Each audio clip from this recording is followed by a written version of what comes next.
After taking proper history, you go to prepare the room, which is you have to switch off the AC if temperature is too low. कितना room का temperature होना चाहिए? 25 to 28 degree Celsius. ठीक है.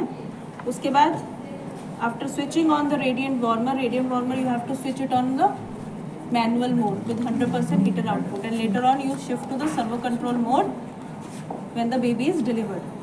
After doing the switching on the radiant warmer, you go to wash your hands, sterilize your hand, proper 7 steps of hand washing you follow. Come and wear your gloves, sterile gloves, and then you check for the instrument. So what all things are required for NRP?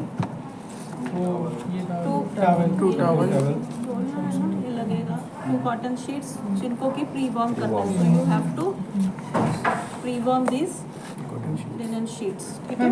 ये सब hand washing और gloves पहनने के बाद. हाँ, क्योंकि इनको तुम बिना हैंड वॉशिंग के टच करोगे सब स्टरलाइज करोगे. Anbu bag with a proper size mask. For a term baby you need 1 number and for preterm you need a 0 number. 0 number का देखो एक मास्क और होगा क्योंकि तुम्हें पता होना चाहिए 0 नंबर क्या है. This is the 0 number. ठीक है. सो हाँ वो 1 है. So ambu you have to check whether it is functioning or not. So hissing sound, bag is self-inflating and your pop-up valve is moving up and down. ठीक है. Then कितना था pressure? वो प्रेशर कितना? ये प्रेशर कितना है? Pressure कितना जाना चाहिए? प्रेशर तो देखो उसको कोई नापा नहीं जाता, but this valve is to release your excess pressure beyond 40 centimetre of water से ऊपर अगर प्रेशर है तो ये तुम्हारा सेफ्टी वॉल्व का यही काम है कि उसको रिलीज करेगा. ठीक है.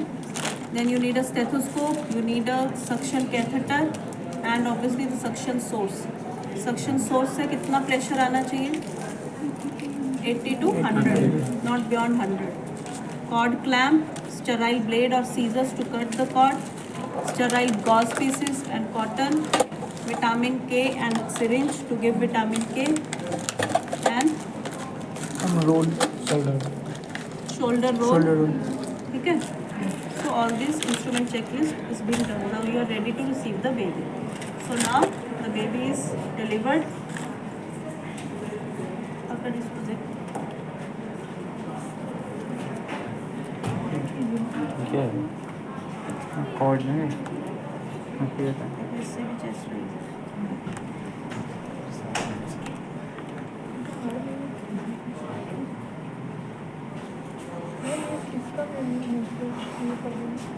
क्या शो करता है? वो उसको दबाने से भी चेस्ट राइज आ रहा है. वैसे टाइम से कर लो. So you have the baby is delivered at 12 PM and I have delivered the baby on mother's abdomen with head turned towards one side. Cover the baby and the mother will look for baby, whether the baby is breathing. So baby is breathing, so I will wipe the baby and cover the baby and mother with another pre-warm linen. So the baby was crying, so I can delay the cord clamping by 1 to 3 minutes. So after 3 minutes I have cut the cord. Okay. And now I will shift the baby in between mother's breast. Continue breastfeeding, continue skin to skin contact, monitor the vitals, and this baby will be receiving the routine care. Suppose the baby did not cry. I have put the baby on mother's abdomen and I am drying, but I am seeing the baby is not cried, so I will immediately cut the cord and I will take the baby under radiant warmer. So when you are under the radiant warmer, head should be towards you. उस side नहीं रखना या ऐसे laterally नहीं रखना. So I will do the suctioning first off. कहाँ की suction पहले करनी है? Oral, then oral 4 to 5 centimetre. Catheter will be going and nasal 2 to 3 centimetre. ठीक है. उसके बाद baby still not crying, so I will stimulate the baby. Just turn towards lateral and give 3 back strokes from head to toe, just like this. Okay. So now I will assessing whether the baby is crying or not. So baby is still not crying, so I can reposition the baby. You can use the shoulder roll if you want. ठीक है. अब बच्चा रो पड़ा. So now I will take the baby and put the baby in between mother's breast. Start breastfeeding. cover the mother and the baby, give skin to skin contact, monitor heart rate, temperature, breathing and color every 15 minutes for first 1 hour, then every 30 minutes for the next 1 hour. This is your observational care. Suppose we were here with the baby under the warmer, मैंने suction किया, oral किया, nasal किया, उसके बाद ही बच्चा रो पड़ा.